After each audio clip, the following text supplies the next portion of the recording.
Facebook এখন দুটো ভাগে বিভক্ত হয়ে গেছে। একদিকে রয়েছে উকিল ম্যাডাম, আর একদিকে রয়েছে খারাপ কন্টেন্ট ক্রিয়েটার। এক পক্ষ বলছে উকিল ম্যাডাম নাকি দেবী মা দুর্গা, আর এক পক্ষ বলছে উকিল ম্যাডামের থেকে খারাপ মানুষ এ পৃথিবীতে হয় না। দেখো, আমি এদের দুজনের উদ্দেশ্যেই কিছু বলতে চায় না, আমি শুধু নিরপেক্ষভাবে একটা কথাই বলতে পারি, এই ফেসবুকের বুকে যে সকল মেয়ে খারাপ কন্টেন্ট তৈরি করে 2 টাকা ইনকাম করছে, এরা যেমন অপরাধী, আবার এদের ভিডিওর কমেন্ট বক্সে গিয়ে যে সকল পুরুষ মানুষ এদেরকে খারাপ খারাপ কমেন্ট করে উৎসাহিত করছে, তারাও সমপরিমাণ অপরাধী। তার কারণ তুমি লক্ষ্য করে দেখবে, একটা মেয়ে যখন ভালো কন্টেন্ট তৈরি করে তার ভিডিওতে লাইক হয় 10টা, কমেন্ট হয় 2টো।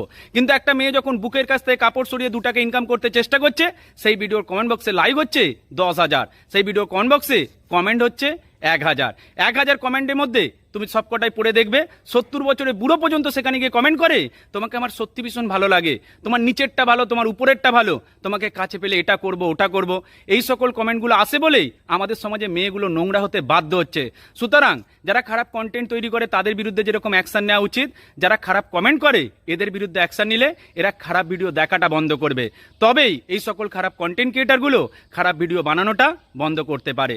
শুধুমাত্র ফেসবুকে জঞ্জাল সাফ করবার জন্য কিছু মানুষের ওপর কেস করে সত্যিই কোনো লাভ হবে না। তার কারণ ফেসবুক কোম্পানি খোদ খারাপ ভিডিওকেই পছন্দ করে, খারাপ ভিডিওকে ফর ইউতে শো করে।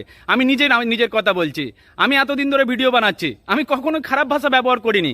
তার সত্ত্বেও ফেসবুক আমাকে একটা স্ট্রাইক দিয়েছে, আমার একটা ভিডিওকে রিমুভ করে দিয়েছে। তারা এটাই বক্তব্য করেছে যে আমি নাকি খারাপ কন্টেন্ট তৈরি করি, আমার ভিডিও নাকি সমাজকে খারাপ দিকে নিয়ে যাচ্ছে।